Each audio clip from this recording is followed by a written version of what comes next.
गर्मियाँ बहुत शदीद हो रही हैं। आप घर में एसी चला रहे हैं तो आपको समझ में नहीं आ रहा है कि मैं कितना ठंडा रखूँ अपने बेबी के हिसाब से। और अगर बेबी गर्म हो रहा है तो आप ये अंदाज़ा ही नहीं लगा पा रही कि इतना ही गर्म रखना है इसको कि कम करूँ। यही तमाम मसले मसाइल चल रहे हैं आजकल। मैं इसी के ऊपर आज आपको गाइड करने लगी हूँ। मेरा नाम है डॉक्टर हिना बेग, मैं एक पाकिस्तानी मेडिकल डॉक्टर हूँ एंड न्यूबॉर्न केयर एक्सपर्ट हूँ। अगर आप एक न्यू पेरेंट हैं और अपने बच्चों के कॉमन हेल्थ इश्यूज का solution, research based authentic information चाहते हैं तो ये चैनल आपके लिए है। सबसे पहली बात, अमेरिकन एकेडमी ऑफ पीडियाट्रिक्स के अकॉर्डिंग छोटा बच्चा अपने जिस्म का दर्जे हरारत, बॉडी टेम्परेचर, माहौल के टेम्परेचर के हिसाब से रेगुलेट नहीं कर सकता, एडजस्ट नहीं कर सकता उन दोनों चीज़ों को अपने साथ लेके। अब ये इसके पीछे एक कॉन्सेप्ट है, इसको मैं समझा देती हूँ। आपने बोर नहीं होना कि ये वाली चीज़ समझाने लगी हैं, असल में करना क्या है वो नहीं बता रही।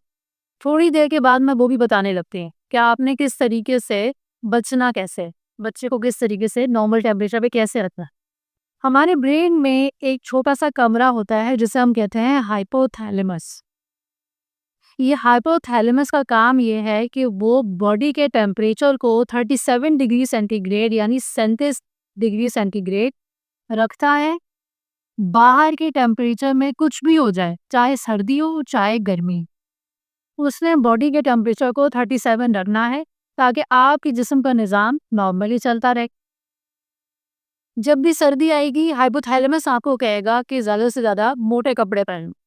जब भी गर्मी आएगी आपका ब्रेन हाइपोथैलेमस आपको कहेगा कि कम कपड़े पहने ताकि टेम्परेचर रेगुलेट हो सके। बात समझ आ गई? छोटे बच्चे में उसका हाइपोथैलेमस उससे ये वाली बात नहीं कहता, क्योंकि छोटे बेबी का हाइपोथैलेमस खुद अभी बेबी है। उस बच्चे का टेम्परेचर रेगुलेट उसकी अम्मी करेगी, यानी उसकी मदर हाइपोथैलेमस बन जाएगी। यहाँ पे काफ़ी हद तक ये कॉन्सेप्ट क्लियर हो जाना चाहिए कि बच्चे के टेम्परेचर को रेगुलेट करना क्यों ज़रूरी है। अब यहाँ पे मैं आपको ये भी बताती चलूँ कि समर से रिलेटेड प्रॉपर प्लेलिस्ट मैंने बनाई हुई है कि बच्चे की स्किन का ख्याल गर्मियों में कैसे रखते हैं, बच्चे को पानी कितना पिलाना है, क्या हम 6 मंथ के बच्चे को पानी पिला सकते हैं। ऊपर लिंक मैंने दिया हुआ है, जाके लाजमी उसको चेक करें। एक छोटी सी चीज़ जो आपको करनी है, एक थर्मोमीटर खरीद लें, रूम थर्मोमीटर। एक थर्मामीटर मिलता है जो कि 300 रुपए का है और एक है जो कि 900 रुपए का मिलता है। दराज से ये चीज़ मिलती है। लिंक मैंने डिस्क्रिप्शन बॉक्स में दिया हुआ है। अगर आपको नहीं पता तो डिस्क्रिप्शन बॉक्स में कैसे जाते हैं तो उसके ऊपर भी मैंने वीडियो बना दी है कि आप चेक कर सके कि मैं अगर अंग्रेज़ी बोल रही हूँ तो क्यों बोलने लगी हूँ, उसको रिमूव कैसे करना है, डिस्क्रिप्शन बॉक्स में कैसे जाना है। ऊपर इस वीडियो का भी लिंक दिया हुआ है, जाके इसको समझ लीजिए ताकि आपको आसानी हो जाए। अब इस 300 रुपए के थर्मोमीटर से फ़ायदा क्या हो? जब आप अपने उस कमरे में इसको लगा देंगी दीवार के ऊपर जहाँ आपका बच्चा ज़्यादा टाइम गुज़ारता है, तो आपको ये आसानी हो जाएगी कि आखिर कमरे का दर्जे हरारत कितना है। उसके हिसाब से अपने बच्चे को आप सेट करते रहेंगे। आपको दूसरी बात ये पता होनी चाहिए कि बच्चे के लिए नॉर्मल टेम्परेचर कितना है। बच्चे के लिए नॉर्मल टेम्परेचर आप सपोज़ कर लीजिए 22 से लेके 27-28 डिग्री सेंटीग्रेड। 22 से 28 डिग्री सेंटीग्रेड के दरमियान में टेम्परेचर रहेगा तो बच्चा बिल्कुल सेट रहे। इसके बाद कमरे में जब बच्चा आपका सो रहा हो तो डायरेक्ट पंखे की हवा उसके ऊपर नहीं जाए। सोते हुए, चलते हुए बच्चे के लिए नहीं कह रही हैं, क्योंकि जब बच्चा सो जाएगा तो वो आपको ये नहीं बताएगा कि मुझे ठंड लग रही है, क्योंकि उसका थर्मो रेगुलेशन अभी नहीं चलता। वो डायरेक्ट ठंडा हो जाए, बिल्कुल हाथ पाँव ठंडे हो जाएंगे। तो आपको जब मैंने थर्मोरेगुलेशन का एक कॉन्सेप्ट समझा दिया है तो आपको ये वाली बात पता होनी चाहिए कि डायरेक्ट पंखे के नीचे बच्चे को नहीं लिटाना।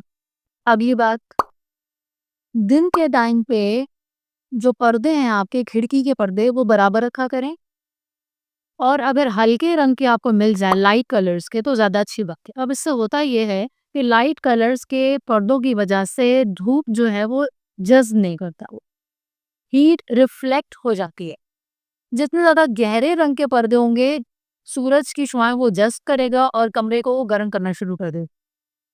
एक ये सिंपल सा कॉन्सेप्ट है। कमरे के अंदर वेंटिलेशन होनी चाहिए। अब मैं ये तो नहीं कह रही कि एसी चल रहा है तो अब वेंटिलेशन हो, क्रॉस होती रहे हवा।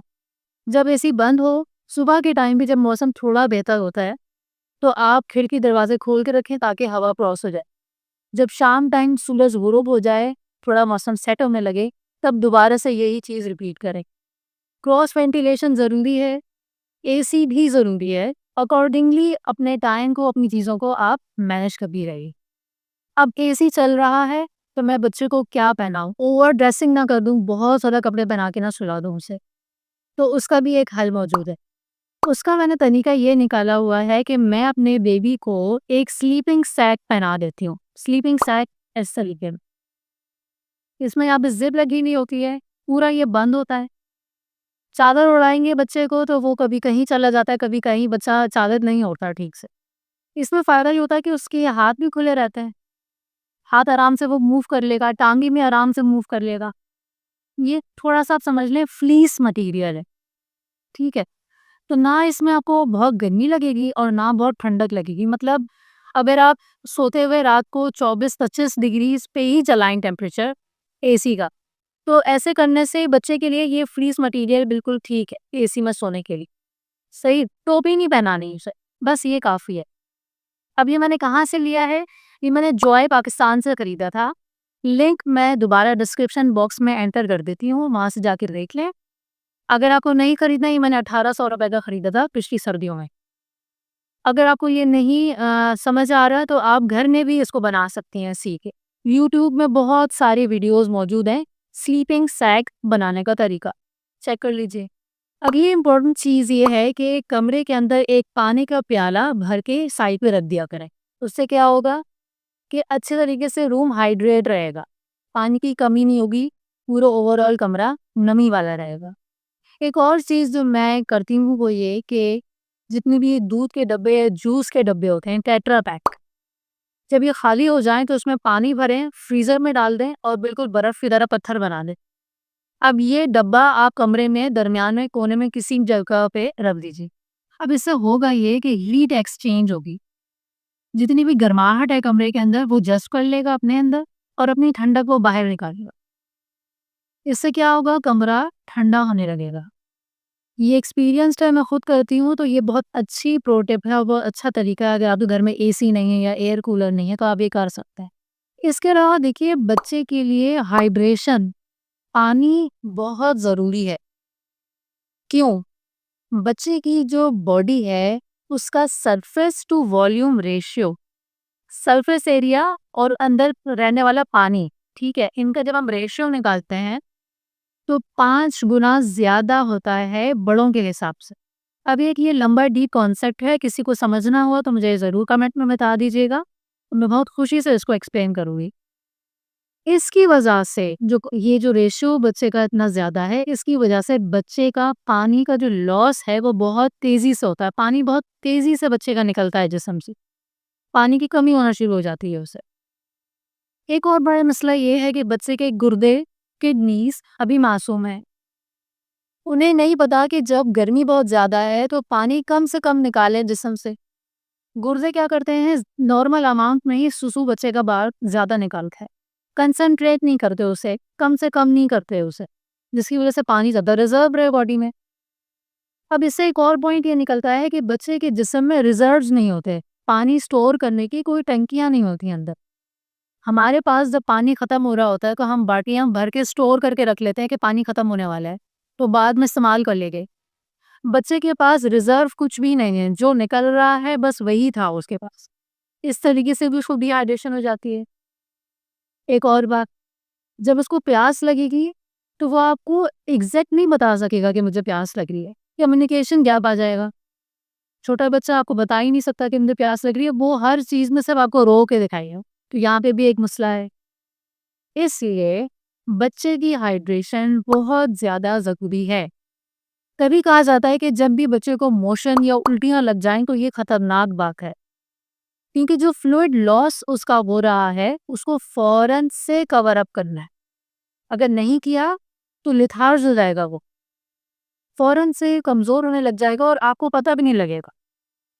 आखिरी बात, देखिए बच्चे की जो ज़रूरियात हैं, उसमें डायपर का चेंज करना और उसे खाना खिलाना, इन 2 चीज़ों के अलावा भी एक बहुत इम्पोर्टेंट फैक्टर है और वो है टेम्परेचर। उसका दर्जे हरारत मेंटेन रखना, इसका बहुत बड़ा किरदार है। हमारे दिमाग में जो हाइपोथैलेमस है, जो कमरा है इसको रेगुलेट करने का, उसी कमरे के अंदर 2 और लोग बैठे हुए होते हैं जो कि बच्चे की पानी यानी हाइड्रेशन को और उसकी नींद को भी कंट्रोल करता है।